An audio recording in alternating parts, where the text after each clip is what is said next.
नमस्कार आप सभी लोगों को। आप सभी लोगों से गुजारिश है कि आप लोग इस क्लास को देखते हैं तो एक प्यारा सा कमेंट आप लोगों को नीचे लिखना है। अगर इसमें कोई कमी है, मेरे लिए कोई सुझाव है, तो उसके बारे में भी आप लोग लिख सकते हैं। या फिर आप देखिए कोई मोटिवेशनल कोट लिख सकते हैं, या आप देखिए क्वेश्चंस लिख सकते हैं, जरूर लिखा करिएगा।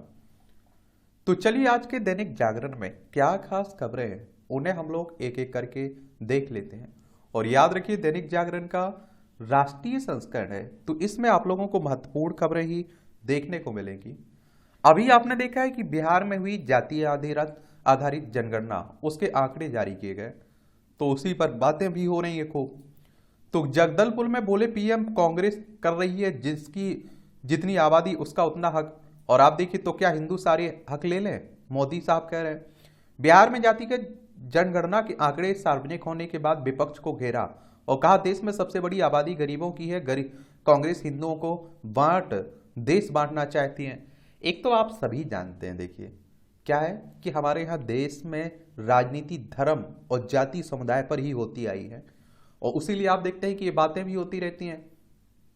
अब देखिए जनगणना की अगर हम लोग बात करें तो पहली बार देश में जनगणना 1872 में हुई थी, लॉर्ड मेयो के समय में। 1881 की जनगणना के बाद से देश में प्रत्येक वर्ष 10 साल पर जनगणना कराई जा रही है, और 1881 में लॉर्ड रिपन के समय से हुई थी। ये आप लोगों को याद रखना है।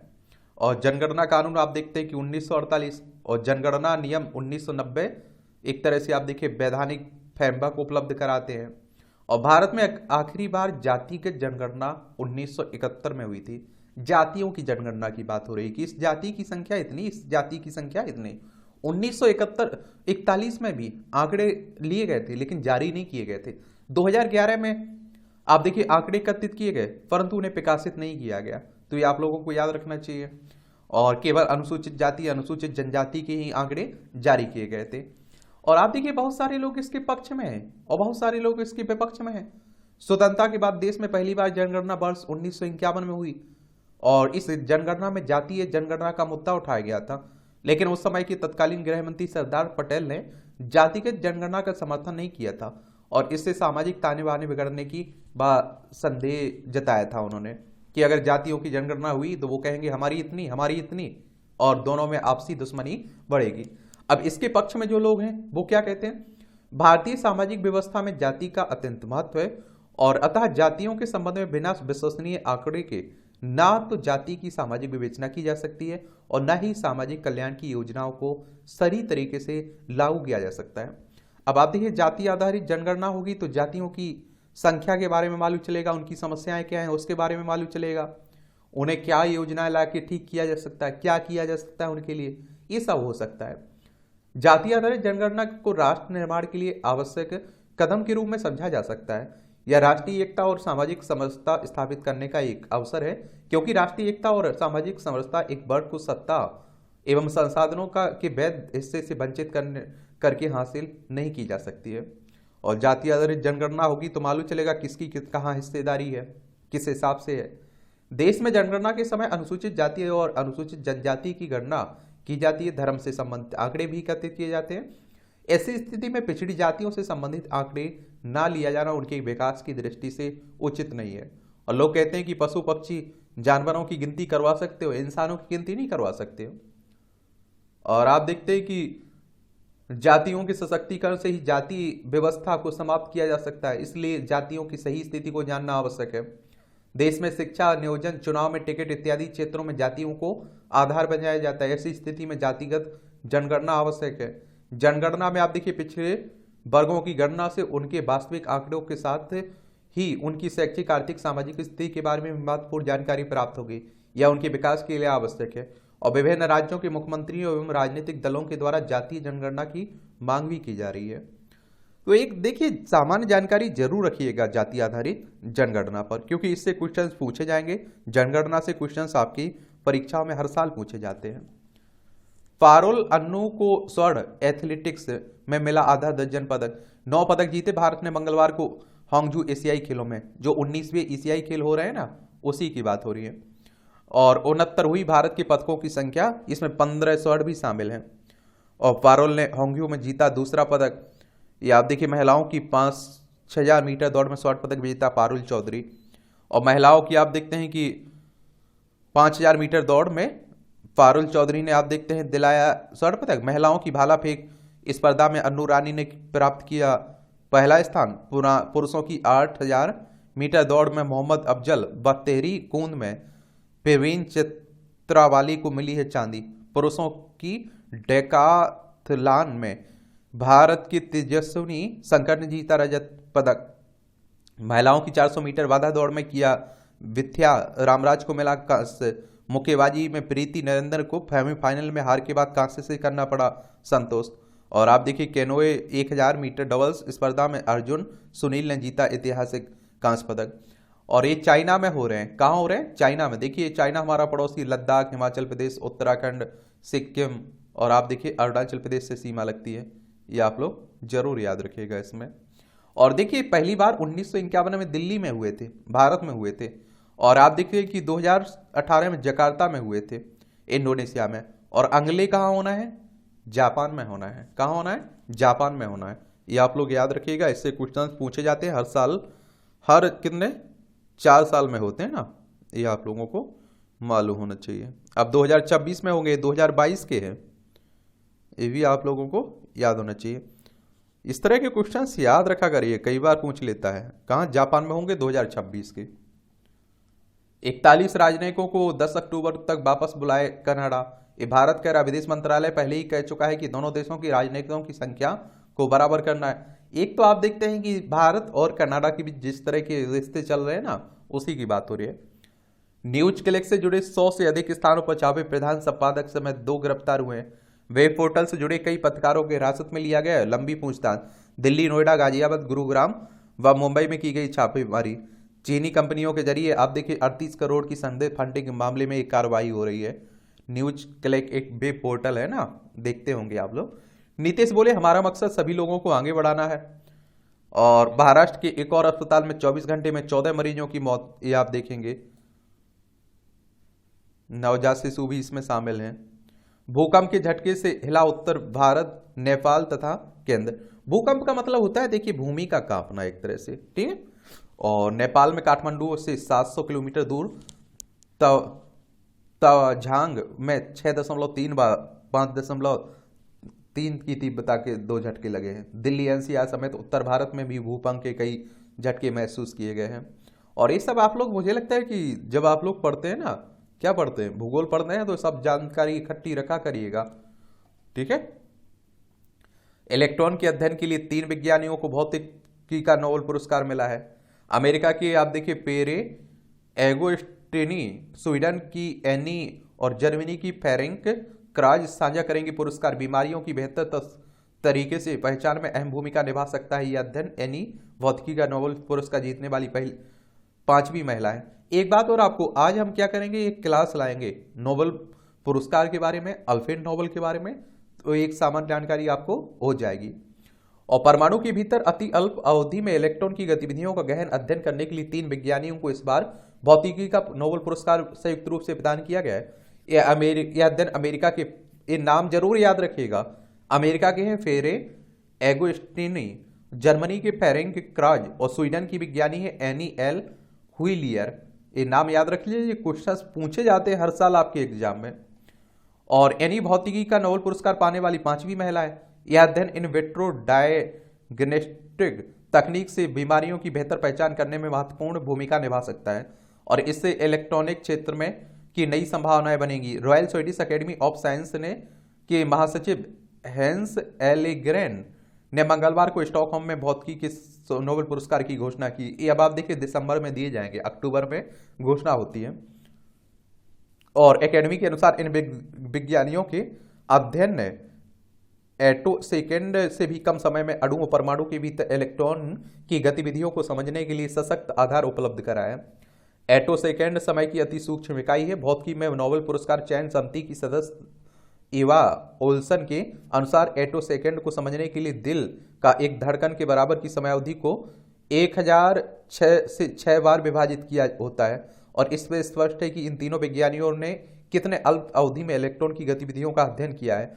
एकेडमी के अनुसार विज्ञानियों ने इस अध्ययन के दौरान प्रकाश की अत्यंत छोटी तरंगें तैयार करने का तरीका भी प्रदर्शित किया, जिसका उपयोग उन तीव्र प्रक्रियाओं को मापने के लिए किया जा सकता है जिनमें इलेक्ट्रॉन चलते या फिर आप देखिए ऊर्जा बदलते हैं। युवा आप देखिए ऑल्सन ने कहा है कि इस अध्ययन से इलेक्ट्रॉन की दुनिया को बेहतर तरीके से समझने में के द्वार भी खोल दिए हैं। एक समय यह माना जाता था कि इलेक्ट्रॉन में हो रहे बदलाव को देख पाना संभव नहीं है। एनी ने 1980 के आसपास आप देखिए आरंभ हुए शोध में गैस के परमाणुओं पर लेजर लाइट के प्रयोगों से एक नए प्रभाव की खोज की, और एगोस्टिनी व क्रॉज ने बताया कि कैसे इस प्रभाव का प्रयोग कर इलेक्ट्रॉन की गतिविधियों से अति सूक्ष्म प्रकाश तरंगें पैदा की जा सकती हैं, जो अब तक असंभव था। एनी ने कहा कि सभी महिलाओं को मेरा संदेश यही कि आपकी इस प्रकार की चुनौती में रुचि और थोड़ा सा जुनून है तो आपको आगे बढ़ना चाहिए। वही कराज ने कहा कि उन्हें पुरस्कार जीतने की आशा नहीं थी। नोबेल पुरस्कार के तहत आप देखिए 1.10 करोड़ सर्विस कॉर्नर यानी कि 10 लाख अमेरिकी डॉलर नगद राशि प्रदान की जाएगी। और देखिए नोबेल पुरस्कार अल्फ्रेड नोबेल की याद में दिए जाते हैं, 1901 से शुरू हुए थे। ये आप देखेंगे राष्ट्रीय राजधानी दिल्ली से जुड़ी खबरें हैं। प्रदूषण से जंग में दिल्ली सचिवालय में ग्रीन वार रूम की शुरुआत। एक आप लोग जानते हैं कि देखिए दिल्ली की बात हो, किसकी बात ना हो, प्रदूषण की बात ना हो, ये संभव भी नहीं है। चलिए ये भी याद रखना चाहिए। मवेशी बाजार संबंधी याचिका पर सुप्रीम कोर्ट का सुनवाई से इंकार। याचिकाकर्ता ने मांग की बकरीद पर बिना पूर्व अनुमति न लगे मवेशी बाजार। एम्स ने मानसिक स्वास्थ्य जांचने को बनाया पोर्टल पर सवालों का जवाब देकर खुद ऑनलाइन जांचें अपना मानसिक स्वास्थ्य। मेंटल हेल्थ फाउंडेशन की ओर से आप देखिए एम्स के डॉक्टरों संग मिलकर शुरू किया ये पोर्टल। सैन्य गतिरोध खत्म होने तक एलएसी से पीछे नहीं हटेगी वायुसेना। ये आप देखिए चीन पाकिस्तान के बीच विमानों की तकनीकी ट्रांसफर पर भारत की निगाहें हैं। और आप देखिए पर्वतीय रडार तैनात करने की प्रक्रिया जारी हुई है। जो हम लोग देखते हैं कि भारत और पाकिस्तान के बीच जो सीमा खिंची हुई है यहाँ एलओसी कहते हैं, और लद्दाख और में आप देखते हैं जो चाइना के बीच खिंची हुई है वो आप देखते हैं कि क्या एलएसी कहलाती है। और इन दोनों से हमारे बुरे दौर से रिश्ते भी गुजर रहे हैं। भारत बांग्लादेश ने मेघालय में शुरू किया संयुक्त सैन्य अभ्यास। भारत और मेघालय की सेनाओं ने मंगलवार को मेघालय की उमरोई में 2 सप्ताह की संयुक्त अभ्यास शुरू किया है। संयुक्त सैन्य अभ्यास संप्रीति 11 का उद्देश्य सामरिक अभ्यास और उप पारंपरिक संचालन में सर्वोत्तम तरीकों को साझा करना है। 2009 में असम के जोरहाट में शुरू हुए संयुक्त सैन्य अभ्यास के 2022 तक 11 संस्करण सफलतापूर्वक हो चुके हैं।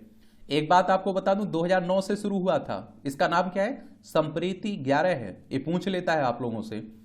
और रक्षा मंत्रालय ने कहा है कि अभ्यास भारत और बांग्लादेश के बीच रक्षा सहयोग को और बढ़ाने के साथ गहरे द्विपक्षीय संबंधों, संस्कृति समझ और साझा अनुभवों से पारस्परिक लाभ को बढ़ावा देने का वादा करता है। और द्विपक्षीय रक्षा सहयोग पहल के तहत यह अभ्यास दोनों देशों द्वारा बारी बारी से आयोजित किया जाता है। संयुक्त सैन्य अभ्यास में आप देखिए दोनों ओर से तकरीबन 350 जवान भाग ले रहे हैं। चलिए ये आप लोगों को बता दूं एक बात, देखिए ये है बांग्लादेश। ये आप देखिए पश्चिम बंगाल हो गया, असम, मेघालय, त्रिपुरा, मिजोरम से सीमा लगती है इसकी। 1971 में आज़ाद हुआ था, देश बना था। उस समय हमारे देश की प्रधानमंत्री इंदिरा गांधी जी थी। और आप देखिए कि उनसे पाकिस्तान ने टक्कर ली थी, तो पाकिस्तान के 2 टुकड़े उन्होंने कर दिए थे, बांग्लादेश को आज़ाद करवा दिया था। तो आप देखेंगे मेघालय की बात करें तो इसकी राजधानी क्या है, शिलोंग आपको देखने को मिलती है। इसकी सीमा आप देखें कि बांग्लादेश से लगती है, और राज्यों में इसकी सीमा केवल आप देखते हैं कि असम से लगती है। 22,429 वर्ग किलोमीटर में फैला हुआ है। विधानसभा में 60 सीटें हैं, राज्यसभा में 1 सीट है, लोकसभा में 2 सीटें हैं। फागू चौहान यहाँ के राज्यपाल हैं, कॉनराड संगमा यहाँ की क्या है, मुख्यमंत्री हैं। ये आप लोग याद रखिएगा। 3 नए विधेयकों पर संसदीय समिति के समक्ष विशेषज्ञों ने रखे आप देखते हैं विचार। ये आप देखिए अंग्रेजों के बनाए गए कानून Indian penal code, criminal procedure code और इंडियन एविडेंट एक्ट की तरह जगह लाए गए 3 विधेयक भारतीय न्याय संहिता, भारतीय नागरिक सुरक्षा संहिता, भारतीय साक्ष्य अधिनियम पर गृह मंत्रालयों की संसदीय स्थायी समिति में मंथन कर रही है ना, तो उन्हीं की बात हो रही है। राम सेतु को राष्ट्रीय स्मारक घोषित करने का निर्देश देने से सुप्रीम कोर्ट का इंकार, और उन्हें याचिका खारिज कर दी है। जनहित याचिका में राम सेतु स्थल के पास दीवार बनाने का निर्देश देने का किया था अनुरोध। शीर्ष अदालत ने हिंदू पर्सनल लॉ बोर्ड की याचिका ठुकराई, कहा कि यह प्रशासनिक मामला है।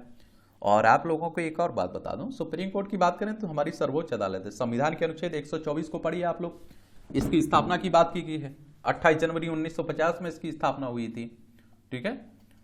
और कभी वित्त मंत्री बनने के बारे में नहीं सोचा था। हमारी केंद्रीय मंत्री जो वित्त मंत्री है ना, निर्मला सीतारमण जी कह रही हैं,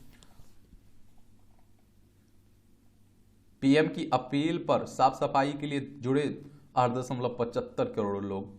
और आप देखेंगे कि सभी लोग इसमें शामिल होंगे, जुड़ेंगे, तभी स्वच्छता हम लोग हासिल कर पाएंगे। एनआईए 5 को करेगी आतंकवाद रोधी सम्मेलन 2023 का आयोजन।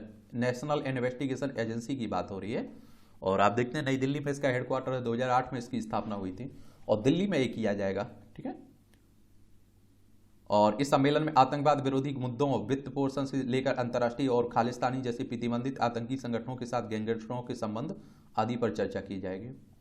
आत्महत्या की घटनाओं पर रोकथाम की जगी उम्मीद, गठित होगी वेलनेस टीमें। कोटा में छात्रों की आत्महत्या की बड़ी घटनाओं को बीच शिक्षा मंत्रालय ने जारी किया मसौदा। स्कूल में तनाव या अवसाद से पीड़ित छात्रों की होगी पहचान, मिलेगी काउंसिल की सुविधा। और आप परिवार वालों से, आप लोगों से गुजारिश करता हूं कि अगर आपको लगता है कोई एंजाइटी से गुजर रहा है, कोई अवसाद से, डिप्रेशन से गुजर रहा है, तो उससे बात किया करिएगा, उसे अकेला मत छोड़ा करिएगा, उसे हिम्मत देने का काम आप लोग किया करिएगा। और अपनी तुलना दूसरे से कभी मत करिए। आप जहां हैं अच्छी हैं और 100% अपना मेहनत करिए, बस रिजल्ट आपको जरूर मिलेगा। केंद्र ने त्रिपुरा के 2 विद्रोही गुटों पर लगाया 5 साल का प्रतिबंध। इसमें आप देखते हैं कि एक तो national liberation front of Tripura है और जज ऑल, दूसरा है ऑल त्रिपुरा टाइगर फोर्स। और आप देखिए इन पर देश की संप्रभुता और एकता के खिलाफ गतिविधियों में शामिल होने का आरोप लगा है। अगर हम लोग त्रिपुरा चलें, त्रिपुरा देख लेते हैं। ये आप देखिए त्रिपुरा आपको दिखाई दे रहा है, अगरतला इसकी राजधानी। इसकी सीमा आप देखिए कि अंतर्राष्ट्रीय सीमा बांग्लादेश से लगती है, राज्यों में असम और मिजोरम से लगती है इसकी सीमा। और इसकी अगर हम लोग बात करें तो संघ में इसे शामिल किया गया था 1949 में। इसे 1 नवंबर 1956 में केंद्र शासित प्रदेश बनाया गया। 21 जनवरी 1972 में राज्य का दर्जा दिया गया। विधानसभा में 60 सीटें हैं, राज्यसभा में 1 सीट है, लोकसभा में 2 सीटें हैं। 10,491 वर्ग किलोमीटर में फैला हुआ है। मानेक शाह यहाँ के मुख्यमंत्री हैं, सत्यदेव नारायण आर्य यहाँ के राज्यपाल आपको देखने को मिलेंगे। सप्तपदी हिंदू विवाह का अनिवार्य अंग है, यह भी हाईकोर्ट कह रहा है। इलाहाबाद हाईकोर्ट ने कहा है कि वैध विवाह के लिए रीति रिवाजों का पालन जरूरी है, सिर्फ याची को परेशान करने के उद्देश्य से दूषित न्यायिक प्रक्रिया शुरू की गई है। यह अदालत की प्रक्रिया का दुरुपयोग है एक तरह से। यह आप देखिए कि इलाहाबाद हाईकोर्ट कह रहा है। याची का कहना था कि उसका विवाह 5 जून 2017 को सत्यम सिंह के साथ हुआ था। विवाह विवादों के बाद उसने पति और ससुराल वालों के खिलाफ दहेज उत्पीड़न मामले मारपीट का मुकदमा दर्ज कराया। पुलिस ने पति व ससुराल वालों के खिलाफ अदालत में चार्जशीट भी दाखिल की थी। इस तरह के पारिवारिक मामले भी आजकल काफी आ रहे हैं।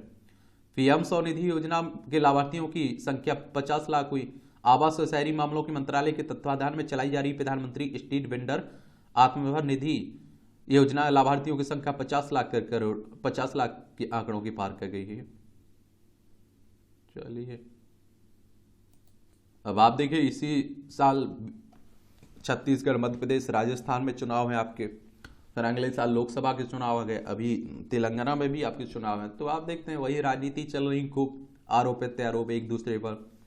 बस आप लोगों को जहां चुनाव हो वहां चुनाव के बारे में याद रखा करिएगा, जब रिजल्ट आते हैं तब रिजल्ट के बारे में। और एक काम आपको करना है कि चुनाव आयोग के बारे में याद रखना है, क्योंकि विधानसभा, राज्यसभा, लोकसभा, राष्ट्रपति, उपराष्ट्रपति, ये सब आप देखते हैं कि वही चुनाव करवाते हैं। समझ रहे हैं आप लोग? इलेक्शन कमीशन ऑफ इंडिया, भारतीय निर्वाचन आयोग करवाता है। एक संवैधानिक संस्था है। संविधान के अनुच्छेद 324 के तहत आप देखते हैं कि इसकी स्थापना की बात की 25 जनवरी 1950 में स्थापना हुई थी। नई दिल्ली में हेडक्वार्टर देखने को मिलेगा। सुकुमार सेन पहले मुख्य चुनाव आयुक्त थे। 3 महीने में आप देखिए 40,950 करोड़ की विकास कार्यों की शुरुआत हुई। 27,000 करोड़ की विकास परियोजनाओं को 3 अक्टूबर को राष्ट्र को समर्पित किया बस्तर में। और 6350 करोड़ रुपए की रेल परियोजनाओं को शिलान्यास किया 14 सितंबर को रायगढ़ में। 7600 करोड़ के विकास कार्यों का लोकार्पण व शुरुआत की थी रायपुर में 7 जुलाई को। देख लीजिए ये सब।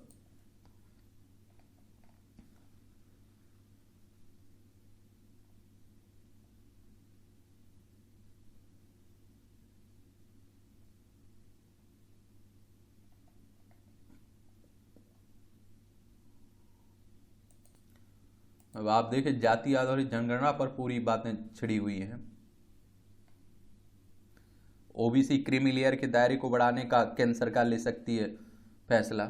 2017 के बाद से नहीं बढ़ा है यह दायरा, मौजूदा समय में यह 8 लाख रुपए है। 15 लाख तक करने की हो रही है मांग। 2021 में दायरा बढ़ाने की हुई थी कवायद अन्य पिछड़ा वर्ग के लिए। देखिए क्रीमी लेयर का मतलब क्या होता है, आप लोग दूध गर्म करते हैं और आप देखते हैं कि जैसे ही उस पर ऊपर क्रीम आ जाती है तो उसे हटा देते हैं। तो मतलब कहने का मतलब यही है कि जिनका उद्धार हो चुका है, जिनकी स्थिति छूट चुकी है, ठीक हो चुकी है और जिन्हें अब आरक्षण की जरूरत नहीं है, उन्हें हटाने की बात होती है आरक्षण से बाहर निकालने की। और जब आप लोग फॉर्म भरते हैं ओबीसी वाले, पिछड़ा वर्ग वालों, और आपने देखा होगा कि आप लगा देते हैं कि हाँ आप लोग क्रीमी लेयर में आते हैं, तो आप देखते हैं कि आपकी फीस जनरल के बराबर हो जाती है। तो ये आप लोग याद रखिएगा।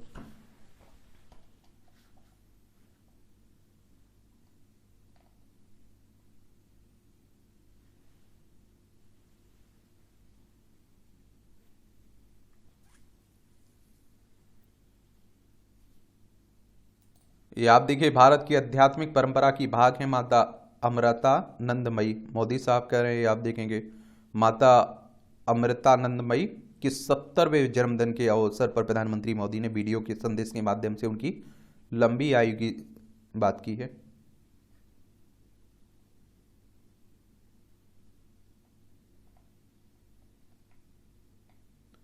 दुनिया नेतृत्व और मार्गदर्शन के लिए भारत की ओर देख रहा है। मोहन भागवत कह रहे हैं वसुधैव कुटुंबकम के मार्गदर्शक सिद्धांत के साथ आयोजित किया गया, इसे महत्वपूर्ण प्रसिद्धि मिली। और आरएसएस की बात करें तो राष्ट्रीय स्वयंसेवक संघ की बात हो रही है। और आप देखेंगे कि इसकी स्थापना की अगर हम लोग बात की जाए तो 27 सितंबर 1925 में हुई थी। केवी हेडगेवार इसके फाउंडर थे। नागपुर में हेडक्वार्टर देखने को मिलेगा इसका।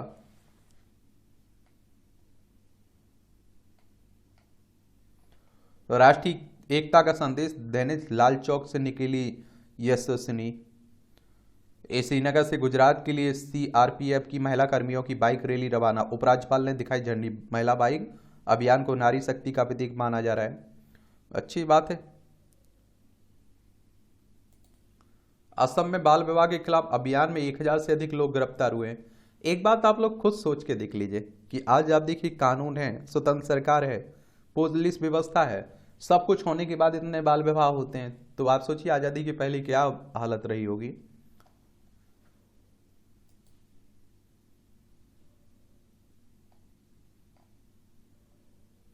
इस तरीके से जन्म भूमि मामले में इलाहाबाद हाई कोर्ट ने के रजिस्ट्रार को सुप्रीम कोर्ट ने किया तलब। मथुरा कृष्ण ने जन्मभूमि और शाही ईदगाह मस्जिद विवाद की बात हो रही है।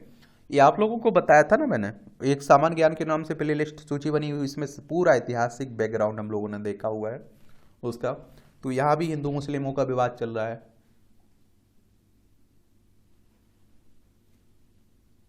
पीएफआई साजिश मामले में मदुरै के वकील को सुप्रीम कोर्ट से मिली जमानत। पॉपुलर फ्रंट ऑफ इंडिया, इस पर आप देखते प्रतिबंध लगा दिया गया ना। केरल में सुहासिनी पूजा। केरल के त्रिशूर में स्थित विष्णु माया मंदिर में सुहासिनी पूजा के दौरान दक्षिण भारत की सुप्रसिद्ध अभिनेत्री और राजनेता खुशबू सुंदर, इसे सुहासिनी पूजा भी कहा जाता है, जिसमें विवाहित महिला को देवी दुर्गा का स्वरूप मानकर उसकी पूजा की जाती है। अच्छी बात है।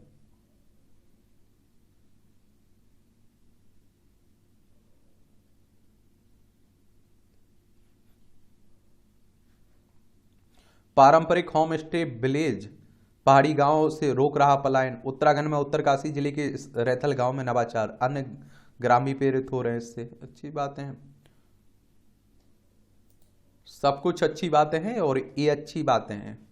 संपादकीय पार्ट आप लोगों को पढ़ना है, एडिटोरियल्स वाला पार्ट आपको हर हाल में पढ़ना है, क्योंकि ये प्रीलिम्स में आपको मदद करेंगे।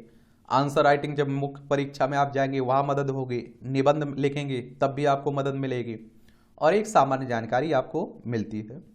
जाति आधारित गणना की राजनीति, तो इसमें अब कोई दो राय नहीं है कि INDI की ओर से जाति गणना को आगामी लोकसभा चुनाव में एक बड़ा मुद्दा बना दिया गया है। और मैं आपको बता दूं एक बात कि ओबीसी जनसंख्या कई राज्यों में 60%, 65% तक है, 70% तक चली जाती है। तो पूरी राजनीति आप देखते हैं कि पिछड़ा वर्ग पर टिकी हुई है, तो उसी को लेकर बातें भी हो रही हैं। और पहले भी हुई हैं इस तरह की बातें। बिहार के मुख्यमंत्री नीतीश कुमार को इसके लिए गठजोड़ के साथियों की ओर से वाहवाही मिल रही है।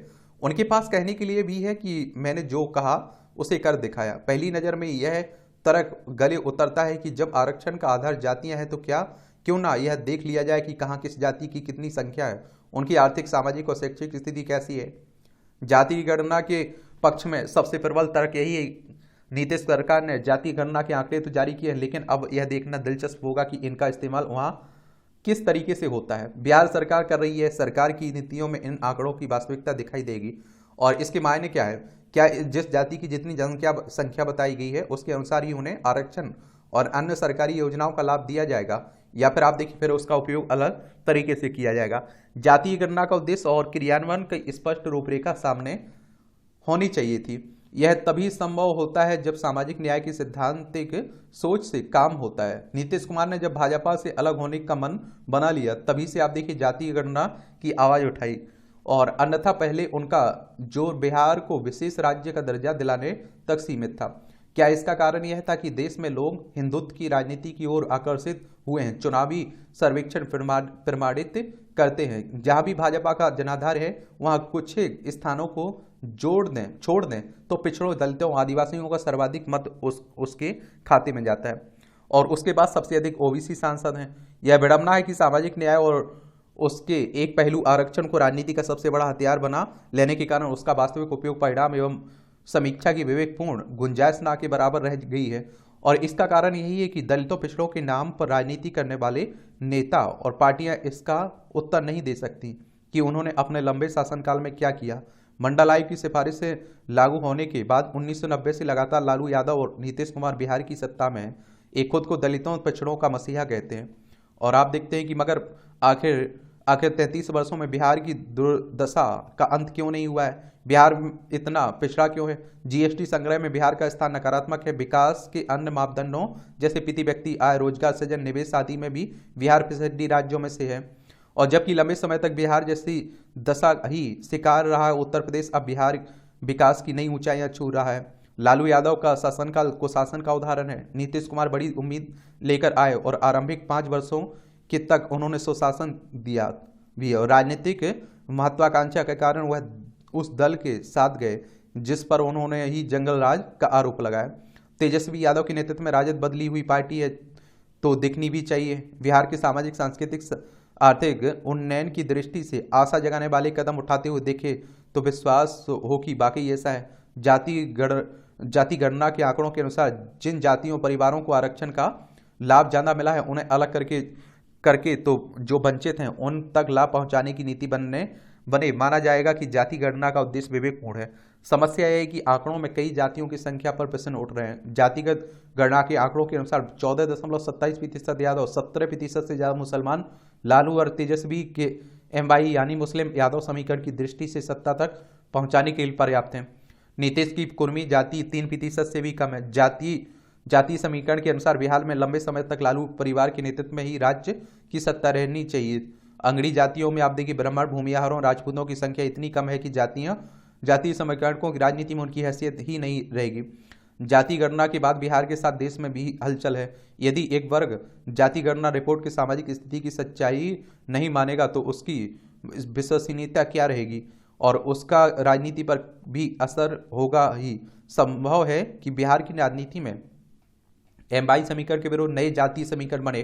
कांग्रेस नीति सांप्रदायिक सरकार ने 2011 में जनगणना के समांतर ही जातियों की गणना कराई थी, जिसे आर्थिक, सामाजिक और गणना कहा गया था, लेकिन उसके आंकड़े जारी नहीं किए गए थे। सिद्धरामैया की पिछली सरकार के दौरान कर्नाटक में जाति गणना हुई। यही काम राजस्थान में हुआ, कांग्रेस ने इसे जारी नहीं किया। सच यह है कि मोदी सरकार ने फर्क सरकार जाति के आंकड़ों जारी करने का फैसला किया था, किंतु इसके बिना लिए बनी समिति ने काफी परिश्रम के बाद हाथ खड़े कर दिए, क्योंकि लाखों की संख्या में जाति और गोत्र थे। राष्ट्रीय स्तर पर आप देखते हैं कि अनेक जातियों और गोत्रों की एक संख्या बताना संभव नहीं है। हिंदुत्व की बात करने वाली शिवसेना के ठाकरे गुट ने सुप्रीम कोर्ट में जातीय गणना के लिए दरवाजा खटखटाया तो केंद्र ने कहा कि यह व्यवहारिक नहीं है, यही वास्तविकता है। लेकिन राजनीति जो ना कराए कम है, INDI को नहीं भूलना चाहिए कि VP सिंह ने अयोध्या आंदोलन के कारण भाजपा के पक्ष में हो रहे हिंदुओं के ध्रुवीकरण की काट के लिए मंडल आयोग की सिफारिशों को लागू किया। उम्मीद की गई थी कि इससे पिछड़े दलितों आदिवासी भाजपा के साथ नहीं जाएंगे।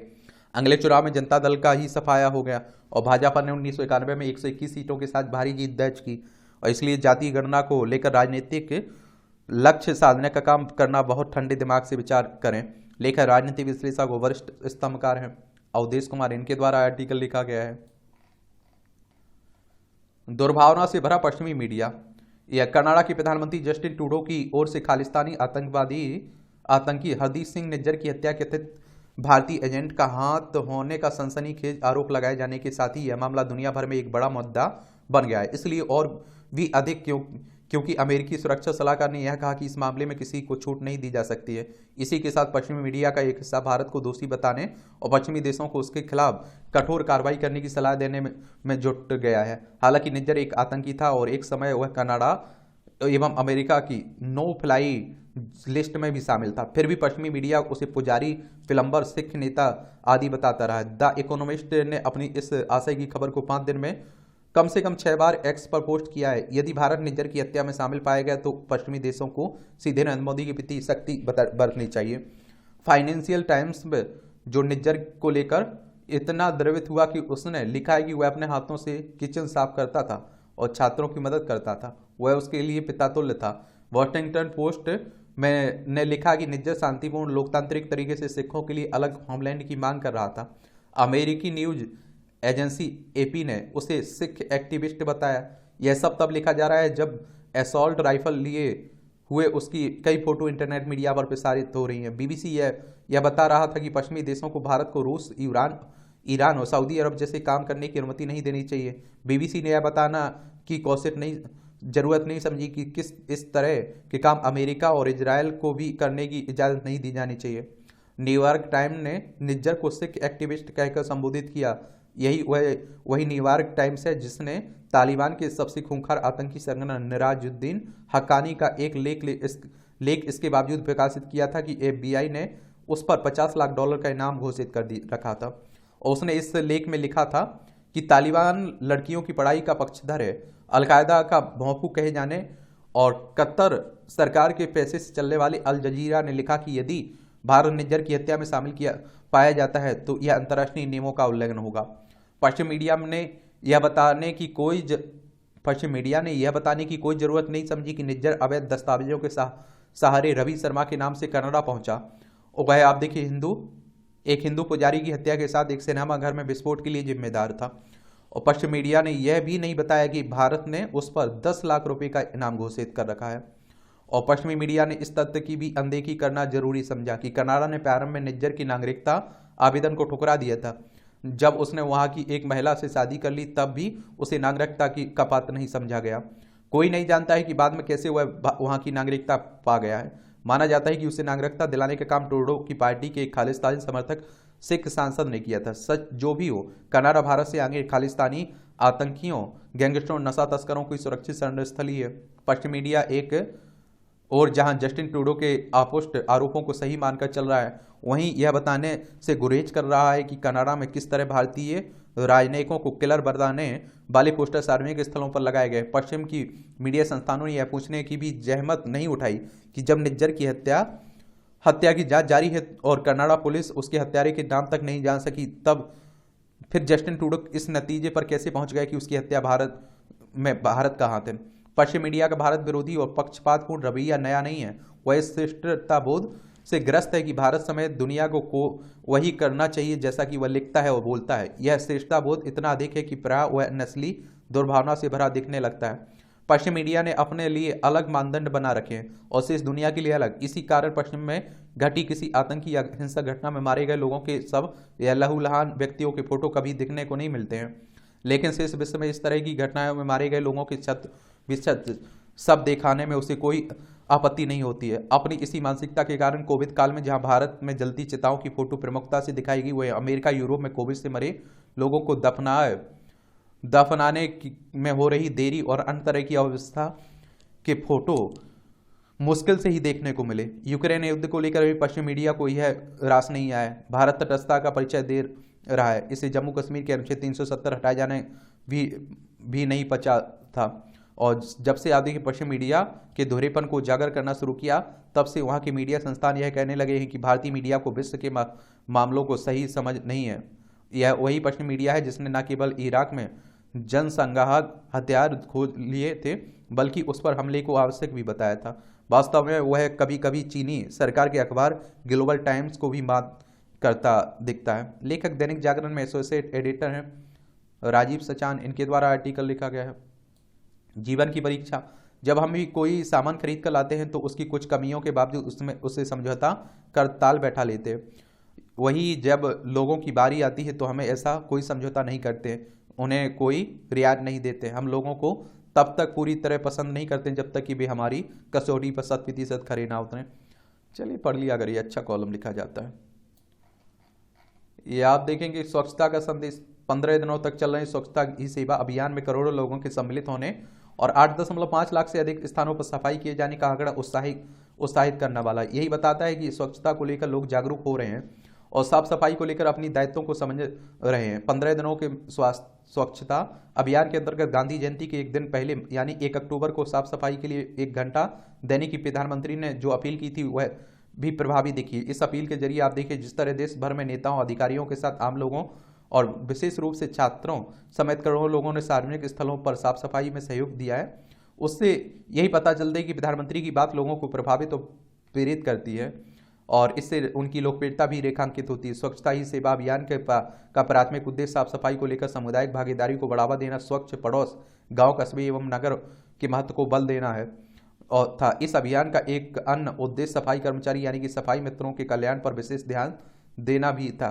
निसंदेह सफाई कर्मचारी सराहना और सम्मान के पात्र बनने चाहिए। वे एक बड़ी जिम्मेदारी का निर्वाह करते हुए देश को स्वच्छ बनाने का काम कर रहे हैं और उनके कल्याण को लेकर जितना सजग सफर संबंधित विभागों और सरकारों को रहना चाहिए उतना ही समाज को भी। और यही ठीक है कि स्वच्छता ही सेवा अभियान में लोगों ने साफ सफाई को लेकर आप देखिए रुचि दिखाई, लेकिन यह समझा जाना चाहिए कि स्वच्छता के प्रति सदैव सजग रहने की आवश्यकता है। वास्तव में आप देखिए यह सामूहिक दायित्व है और उसका परिचय केवल किसी विशेष दिन अथवा सप्ताह या फिर पखवाड़े में ही नहीं दिया जाना चाहिए। यह हमारे दैनिक जीवन का हिस्सा बनना चाहिए। इसकी आवश्यकता इसलिए है क्योंकि अभी बहुत से लोग यह मानते हैं कि सार्वजनिक स्थलों पर साफ सफाई की जिम्मेदारी तो नगर निकायों की है। यह सही है कि कचरा विस्तारण की जिम्मेदारी नगर निकायों की है।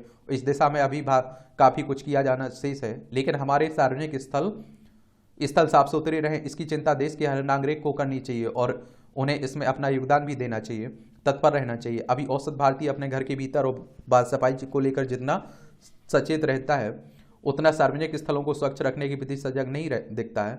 और दुनिया के जो भी देश साफ सफाई के लिए जाने जाते हैं उनकी सफलता का राज यही है कि वहाँ के आम नागरिक सार्वजनिक स्थलों पर गंदगी न फैलाने को लेकर सचेत रहते हैं। बिना तो स्वयं गंदगी फैलाते हो ना ही किसी अन्य को ऐसा करने देते हैं। ये आदत हम भारतीयों को भी अपनानी होगी। इसी से भारत स्वच्छ बनेगा और तमाम बीमारियों से भी बचा रहेगा। आप देखते हैं कि हमारे यहाँ तो लोग गुटखे खाते हुए सड़क पर थूकते जाते हैं, कोई रोकता नहीं उन्हें और उन्हें देखकर दूसरा भी थूकने लगता है।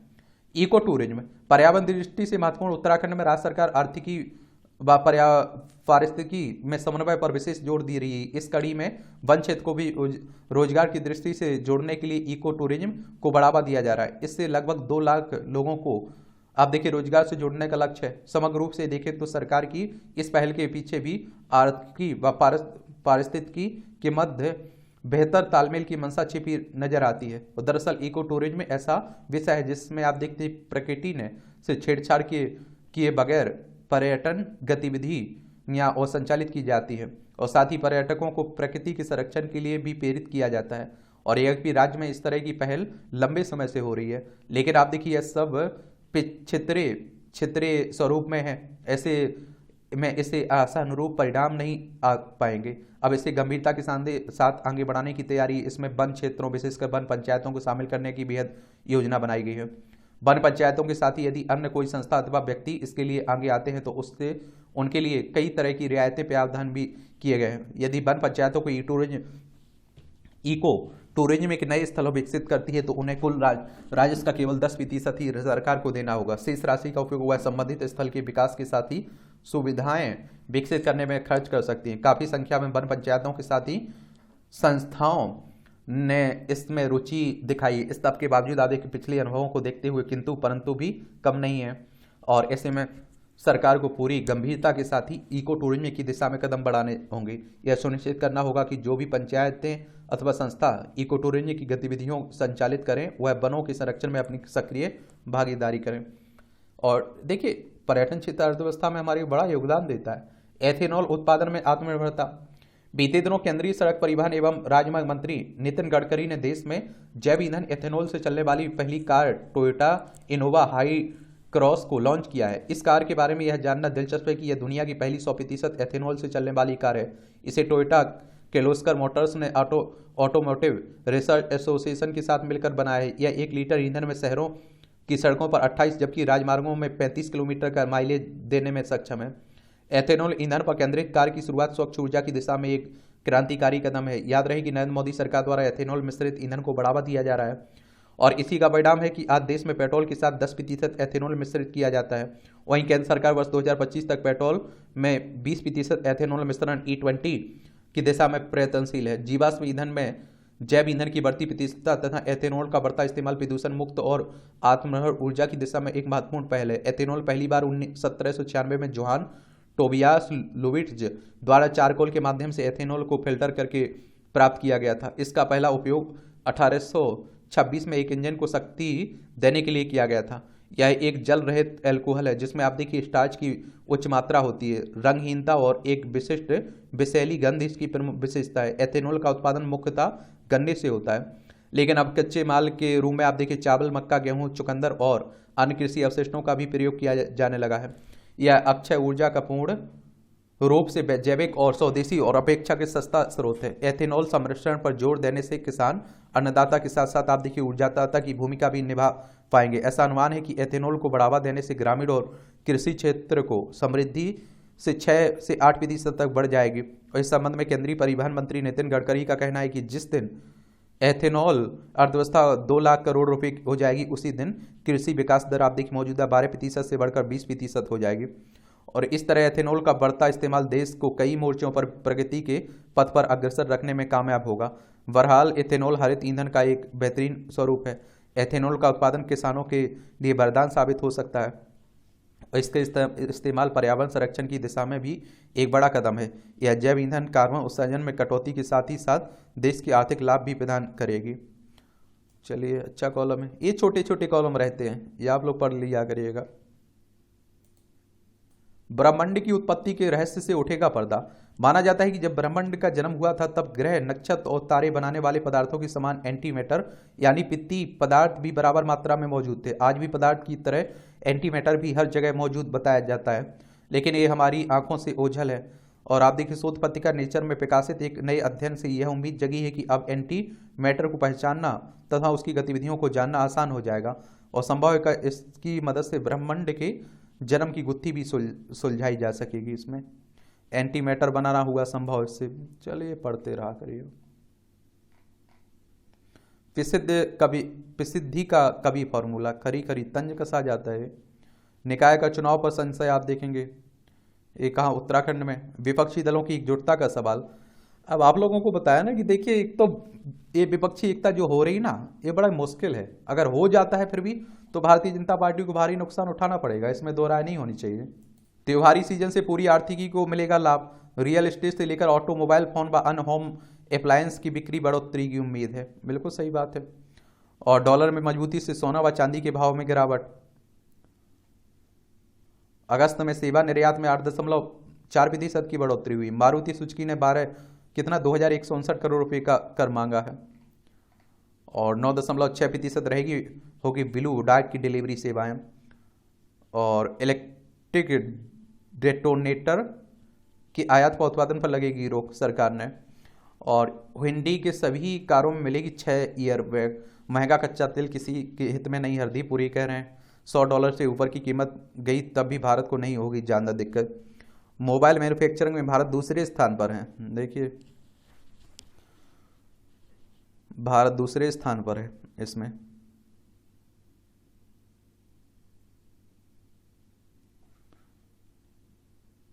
विश्व बैंक ने विकास दर के अनुमान को 6.3% पर आप देखते हैं कि रखा हुआ है।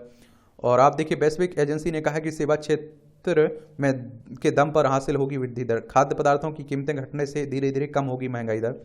वर्ल्ड बैंक की अगर हम लोग बात करें ना, विश्व बैंक की बात हो रही है, तो इसके बारे में याद रखा करिएगा, कई बार क्वेश्चन इससे भी पूछ लेता है। एक अंतर्राष्ट्रीय वित्तीय संस्थान है, 1944 में इसकी स्थापना हुई थी। और आप देखिए भारत भी इसका सदस्य है, और विश्व बैंक संयुक्त राष्ट्र की विशेष एजेंसियों में से एक है। इससे के द्वारा आप देखते हैं मानव पूंजी सूचकांक विश्व विकास रिपोर्ट जारी की जाती है। ये आप लोग जरूर रखिएगा इसके बारे में। इसका हेडक्वार्टर, और आप लोगों से कहता हूं ना, वॉशिंगटन डीसी यूएसए में इसका हेडक्वार्टर देखने को मिलेगा। आप लोग पुराने क्वेश्चंस पेपर उठा के देखिए, इस तरह के आपके संगठनों से हर साल क्वेश्चंस पूछे जाते हैं। घरेलू मैन्युफैक्चरिंग गतिविधियां 5 महीने के निचले स्तर पर, शाकाहारी भोजन के लिए मेजें अलग करने का विरोध करने पर जुर्माना, छात्र संगठन ने कहा प्रशासन की यह कार्रवाई खाप पंचायतों के समान है।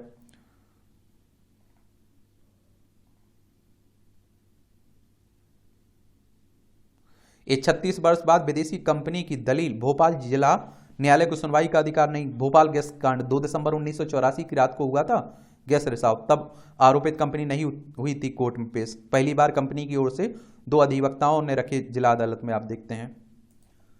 ये आप देखिए भोपाल आपदा भी कहते हैं, भोपाल गैस त्रासदी भी कहते हैं। ये 2-3 दिसंबर की रात 1984 की बात है। United union carbide India limited कीटनाशक संयंत्र से एक रासायनिक दुर्घटना हुई थी इसमें, और इससे मेथाइल आइसोसाइनेट के संपर्क में लोग आए थे, उनसे आप देखते हैं बड़ी संख्या में मौत हुई थी लोगों की। भोपाल मध्य प्रदेश की राजधानी है, इसकी सीमा उत्तर प्रदेश, राजस्थान, गुजरात, महाराष्ट्र, छत्तीसगढ़ से लगती है। और आप देखिए 1 नवंबर 1956 में इसे राज्य बनाया गया था। आगे चलकर आप देखते हैं कि 1 नवंबर सन 2000 में इससे अलग करके छत्तीसगढ़ राज्य बना गया था। विधानसभा में 230 सीटें हैं, राज्यसभा में 11 सीटें हैं, लोकसभा में 29 सीटें हैं। शिवराज सिंह चौहान यहाँ के चीफ मिनिस्टर हैं। धोखाधड़ी का मामला, राष्ट्रपति पद के लिए मेरे अभियान को रोकने की साजिश है, ये आप देखिए डोनाल्ड ट्रंप कह रहे हैं। अगले साल आप देखते हैं कि अमेरिका में चुनाव है। और नरम पड़े ट्रूडो, कहा भारत से रचनात्मक संबंध जारी रखने की बात हो रही। टोरंटो राजधानी है कनाडा की। वुसरा ने जेल में इमरान को जहर देने की आशंका जताई। पाकिस्तान के पूर्व प्रधानमंत्री की पत्नी है इमरान खान की। अमेरिका में अंबेडकर की सबसे बड़ी प्रतिमा का अनावरण 14 को होगा, ये आप देखेंगे। 19 फुट की इस प्रतिमा को स्टैचू ऑफ इक्वलिटी नाम दिया गया है। और आप सभी जानते हैं प्रसिद्ध मूर्तिकार राम वनजी सुतार ने इसे बनाया है। दुनिया भर में आप देखते हैं कि लोग मानते हैं। भीमराव अम्बेडकर पहले कानून मंत्री थे हमारे, और संविधान का पिता कहते हैं आप लोगों ने। और आप देखिए सुतार ने ही गुजरात के केवड़िया में स्थापित सरदार पटेल की मूर्ति स्टैचू ऑफ यूनिटी भी बनाई थी। इनका नाम भी याद रखिएगा, ठीक है। अमेरिका में अक्षरधाम मंदिर के उद्घाटन से पहले पीएम सुनक ने दी शुभकामनाएं। ये आप देखिए न्यू जर्सी में हो रहा है ना, 183 एकड़ क्षेत्र में बनकर तैयार हुआ है। अमेरिका फिलीपींस ने सैन्य अभ्यास शुरू कर दिया दक्षिण चीन सागर में। दक्षिण चीन सागर क्षेत्रीय विवादों को लेकर फिलीपींस व चीन के बढ़ते तनाव के बीच ये आप देखे हुआ है। चलिए, ब्रिटिश छात्र व विजिट वीजा के लिए आज से चुकाना होगा अधिक शुल्क। विजिट वीजा के लिए 15 व छात्र वीजा के लिए 127 पाउंड और खर्च करने पड़ेंगे। ब्रिटिश संसद ने पिछले महीने इस संबंध में पेश किया था विधेयक। G20 में दिखी ब्रिटेन व भारत संबंध के भविष्य की झलक, सुनक कह रहे हैं, ब्रिटिश प्रधानमंत्री साहब कह रहे हैं। आज आप लोग G20 के बारे में एक सामान्य जानकारी नीचे लिखिएगा, और आप लोगों से गुजारिश है हर हाल में लिखा करिएगा यार, ठीक है। आप लोग इतना तो कर सकते हैं ना, गूगल है आपके पास, आप लोग थोड़ी नॉलेज बढ़ेगा, दूसरे का नॉलेज बढ़ाएंगे आप लोग, तो इतना तो किया करिएगा। यूक्रेन को उम्मीद बाल्टिक सागर के जरिए निर्यात में आएगी तेजी। ये आप देख रहे यूक्रेन और रूस के बीच युद्ध चल रहा है, हमारा प्यारा भारत है। गैस कंटेनरों पर गिरी आकाशीय बिजली, इंग्लैंड के ऑक्सफोर्ड शहर में आप देखेंगे। ये आप देखिए खेल का क्षेत्र है। एशिया कप और विश्व कप जीतने में बहुत अंतर है, गौतम गंभीर कह रहे हैं। और आप लोग देखेंगे कि अभी क्या होना है, आप देखते हैं कि आईसीसी विश्व कप भारत 2000 विश्व कप विजेत होना है ना, उसी की बात। और एक बात आप लोग याद रखिएगा, क्रिकेट हमारे देश में ज़्यादा पसंद किया जाता है, तो उसके बारे में जरूर याद रखिएगा। और एशियाई खेलों के बारे में हम एक सामान्य जानकारी देख लेंगे, खत्म होने दीजिए, उसके बाद हम लोग चीन आप देखते हैं टॉप पर बना हुआ है, 297 कुल पदक जीते हैं इसने। फिर जापान, दक्षिण कोरिया, भारत चौथे नंबर पर है। मेरठ की बेटियों का गोल्डन डबल, ये आप देखेंगे, ये सब आप लोग देखते हैं। भारतीय तीरंदाजों ने पक्के की 3 पदक।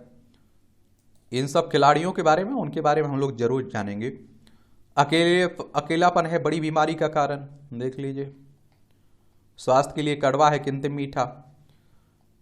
दिव्यांगों के लिए मंच तैयार करना चाहती है केबीसी की लखपति विजेता वर्षा सारागोई, देखिएगा।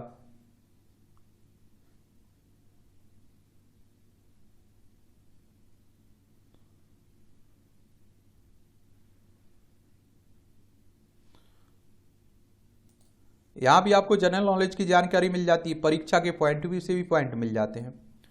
ये विश्व के पहले कृत्रिम उपग्रह स्पुतनिक का पिछेपण किया गया था 1957 में। आज ही के दिन सोवियत संघ ने विश्व के पहले कृत्रिम उपग्रह स्पुतनिक का पिछेपण किया था। इसका वजन आप देखिए 83 किलोग्राम था। यह लगभग 3 महीने तक कक्षा में रहा। 4 जनवरी 1998 को पृथ्वी की 1400 आप देखेंगे कि 40 परिक्रमा पूरी करने के बाद यह नष्ट हो गया था और इससे ही अंतरिक्ष युग की शुरुआत हुई थी। संयुक्त राष्ट्र में हिंदी में भाषण देने वाले पहले व्यक्ति बने थे वाजपेयी साहब। 1977 में आज ही के दिन अटल बिहारी वाजपेयी ने भारत की विदेश मंत्री के रूप में संयुक्त राष्ट्र में पहली बार हिंदी में भाषण दिया। 3 मिनट के भाषण में वाजपेयी ने परमाणु निरस्त्रीकरण, आतंकवाद और विश्व निकाय में सुधार जैसे गहन गंभीर मुद्दों पर भारत के रूप में बेहद प्रभाव भी ढंग से रखा था।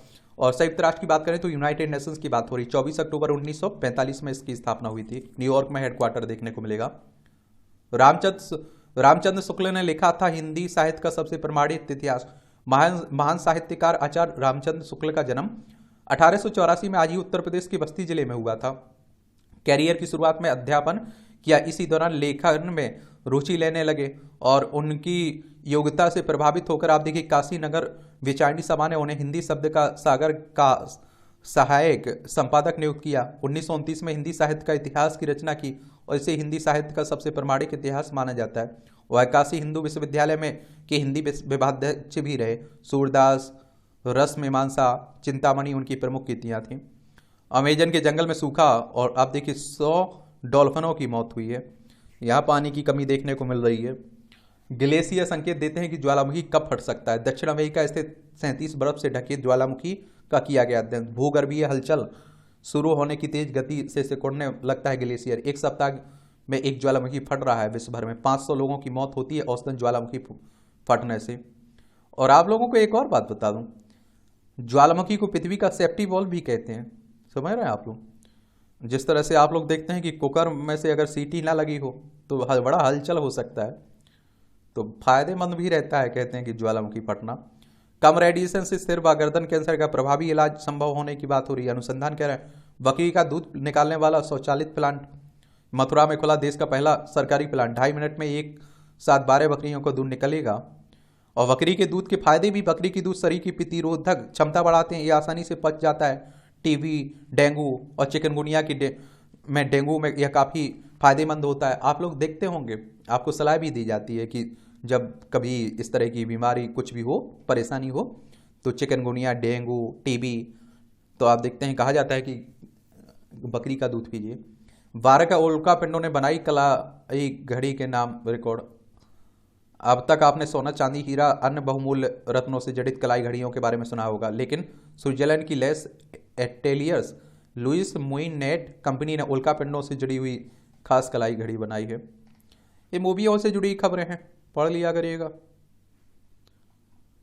दिलचस्पी हुआ करे तो। और इस तरह से आप देखेंगे कि आज के न्यूज़पेपर की कहानी खत्म होती है। आप लोग पढ़ते रहिए, एंजॉय करते रहिए। मेरी तरफ से आप लोगों को शुभकामनाएं हैं। आपको मेहनत करनी है, ईमानदारी से मेहनत करनी है, ठीक है।